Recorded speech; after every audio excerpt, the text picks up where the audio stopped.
Start. ನಿಮ್ಮ ಪ್ರಶ್ನೆ ಏನು ಹೇಳಿ. ಮುಂದೆ ರಾಜಕೀಯ ಭವಿಷ್ಯ ಹೆಂಗೆ ನಿಮ್ದಂತ? ಇನ್ನು ಮುಂದೆ ಬರುವ ದಿನಗಳಲ್ಲಿ ದುಡ್ಡಿನಿಂದ ಚುನಾವಣೆ ಇದೆ ಅಂತಂದ ಎಲ್ಲ ಜನ ಹೇಳ್ತಾರೆ. ರಾಜಕೀಯ ಅವ್ರಿಗೆ ಆದ ತಲೆಯಾಗಿರ್ಬೇಕು.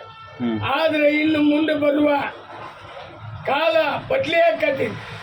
ಇನ್ನು ಬರುವ ಧನಲಕ್ಷ್ಮಿ ಸಕ್ಕರೆ ಕಾರ್ಖಾನೆ ಕರ್ನಾಟಕ ರಾಜ್ಯದ ಬೆಳಗಾವಿ ಜಿಲ್ಲೆಯ ರಾಮದುರ್ಗ ತಾಲೂಕಿನಲ್ಲಿ ಶಿವಾನಂದ ಮಿಲಾಣಿ ಇವರಿಂದ ಬದಲಾವಣೆ ಆಗುತ್ತಾ ಇದೆ. ಎಲ್ಲ ಅನೇಕರು ನನಗಿಂತ ಸಣ್ಣವರು, ನನಗಿಂತ ಮುಂದೆ ಹೋದ್ರು, ಅಧಿಕಾರ ತಗೊಂಡ್ರು. ನಾ ಅಡ್ಡಾಡಿ ಪ್ರಚಾರ ಮಾಡೀನಿ, ಏನು ಮಾಡೀನಿ, ನನಗೂ ಜನರಲ್ ನಾಲೆಜ್ ಇಲ್ಲ. ಈಗ ನನ್ನ ಮಕ್ಕ ತಿಳುವಳಿಕೆ ಹೇಳ್ತಾರೆ. ನನಗೆ ಮೊಬೈಲ್ನೊಳಗೆ ಎಲ್ಲ ತೋರ್ತಾರೆ, ಗೂಗಲ್ನೊಳಗೆ ಎಲ್ಲ ತೋರ್ತಾರೆ. ನಾನು ಏನು ಸಣ್ಣ ವ್ಯಕ್ತಿ ಅಲ್ಲ. ಸಮಾಜಕ್ಕೆ ಏನು ಬೇಕು ನಾವು ಮಾಡಬೇಕು.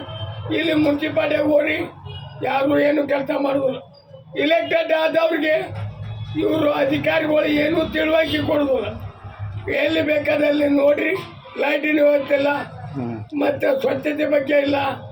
ಇಲ್ಲ ಧನಲಕ್ಷ್ಮಿ ಸಕ್ಕರೆ ಕಾರ್ಖಾನೆ ಒಳಗೆ ಉದ್ಯೋಗ ನಮ್ಮ ತಾಲೂಕಿನವ್ರಿಗೆ ಕೊಡಬೇಕಂತ ನಮ್ಮ ಕಂಡೀಷನ್. ಆದರೆ ಇವರು ಎಲ್ಲೆಲ್ಲೆಲ್ಲ ಹೊರ ಗುತ್ತಿಗೆದಾರ ತಂದು ಹೊರಗೆ ಕೊಡ್ತಾರೆ. ಈ ಧನಲಕ್ಷ್ಮಿ ಸಕ್ಕರೆ ಕಾರ್ಖಾನೆಗೆ ನಾನು ಸ್ಪರ್ಧೆ ಕೇಳ್ತೀನಿ. ನನಗೆ ಅನೇಕರು ಹೇಳಿದ್ರು, ಪಾಟೀಲ್ರು ಹೇಳಿದ್ರು, ಮತ್ತು ಇವರು ಹೇಳಿದ್ರು. ನಾನು ಬಿಟ್ಟು ಪ್ರಚಾರಕ್ಕೆ ಹೋಗ್ಯಾರ. ಅವರು ಇಲೆಕ್ಟ್ ಆಗಲಿಲ್ಲ ಅಂದ್ರು ನಾನು ಇಲೆಕ್ಟ್ ಮಾಡ್ತಾರೆ ನನ್ನ ಜನ ಅಂತಂದ ನನ್ನ ಎದುರೊಳಗೆ. ಅವ್ರಿಗೆ ಇಲೆಕ್ಷನ್ ಒಳಗೆ ನಾ ಆಗಿ ಬರ್ತೇನೋ ಇಲ್ಲೋ ಅಂತ ಅವ್ರಿಗೆ ಅಡಿಮೆ. ನನಗಿಲ್ಲ. ನನ್ನ ಸಮಾಜ ಸೇವಕ. ಸಮಾಜಕ್ಕೆ ಏನಾದರೂ ಒಂದು ದೊಡ್ಡ ಕಾಣಿಕೆ ಕೊಟ್ಟಿರ್ತೀನಿ. ಇವತ್ತಿನ ದಿವಸ ನಡೆದಂಥ ಪತ್ರಕರ್ತರ ದಿನಾಚರಣೆಯ ಕಾರ್ಯಕ್ರಮಕ್ಕೆ ಕೂಡ ಹೋಗಿದ್ದೆ. ಹೋದರೆ ಅಲ್ಲಿ ವೇದಿಕೆ ಮೇಲೆ ಎಂತೆಂಥವ್ರು ಇರ್ತಾರೆ ಅಂದರೆ ಘಟಾನುಘಟಿಗಳು. ಹೋಗೋ ನೀನು ನಾ ಎತ್ಕೊಂಡು ಆಡಿದವ್ರು ಎಲ್ಲರೂ ಮೇಲ್ದಾರ, ಆಡಿದವ್ರು ಕೆಳಗತ್ತೀನಿ. ಯಾರ್ಯಾರಿದ್ರಿ? ಅದಾರು ಬಿಡ್ರಿ, ಎಲ್ಲರೂ ಯಾರು ಇದ್ರಿ ನಮ್ಗೇನು ಮಾಡೋದು.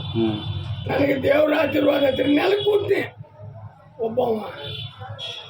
ಒಬ್ಬನೇ ಒಬ್ಬ ನನ್ನ ಆತ್ಮೀಯ ಬೈರೆಕ್ಟ ಪ್ರೆಸ್ ರಿಪೋರ್ಟರ್ ನಾನು ಒಂದು ಕುರ್ಚಿ ಕೊಟ್ಟ. ತೆಳಗಾಗಿ ಕೊಡ್ಲಿ, ವೇದಿಕೆ ಮೇಲೆ ನಮಗೆ ಅವಶ್ಯಕತೆ ಇಲ್ಲ.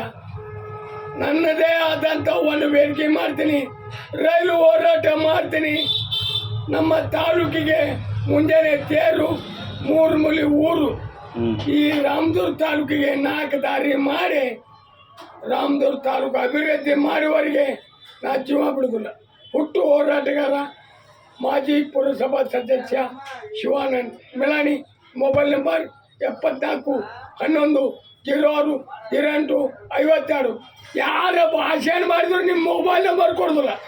ನಿಮ್ಮ ಕಡೆ ಕಾರ್ ಡ್ರೈವರ್ ಇರ್ತಾರೆ, ಅವ್ರ ಫೋನ್ ನಂಬರ್ ಕೊಡೋದಿಲ್ಲ. ಇವತ್ತು ಬಸವರಾಜ್ ಹಿರೇರೆಡ್ಡಿ ಮನೆಗೆ ಹೋಗಿದ್ದೆ, ಫೋನ್ ನಂಬರ್ ಕೊಡೋದ್ರೆ ಹುಬ್ಬಳ್ಳಿಗೆ ಹೋಗ್ಯಾನ ಅಂತ. ಅವ್ನು ಇಲೆಕ್ಷನ್ ಇರ್ತಾನೆ. ಹೆಂಗೆ ಆರಿಸ್ಬಾರ್ತೀವಿ ಬಾ, ನಾನು ಹಿಡ್ಕೊಂಡ್ರೆ ನೀವು ಆರಿಸ್ಬಾರ. ಪಾಟೀಲ್ರ ನಾನು ಫೋನ್ ರಿಸೀವ್ ಮಾಡಿಲ್ಲ, ಶಂಕರ್ಗೌಡ್ರ ನೀವು ಮಾಡಿಲ್ಲ. ನಾನು ಗ್ರೂಪ್ನಾಗ ಹಾಕೋತೀನಿ ಅಂತೀರಿ, ನಾನು ಮ್ಯಾಲೆ ಹೇಳ್ಬೇಕಂತೀರಿ. ನಾನು ಧೈರ್ಯದಿಂದ ಮುಂದೆ ಬರ್ತೀನಿ, ಯಾರಿಗೂ ಹೆದರೋಣಲ್ಲ. ಹಳೆ ಕಾಲದ ಮಧ್ಯಾಹ್ನ ಶಿವಾನಂದ್ ಮಿಲಾಣಿ, ಮಾಜಿ ಪುರಸಭಾ ಸದಸ್ಯ. ಶರಣಾರ್ಥಿ.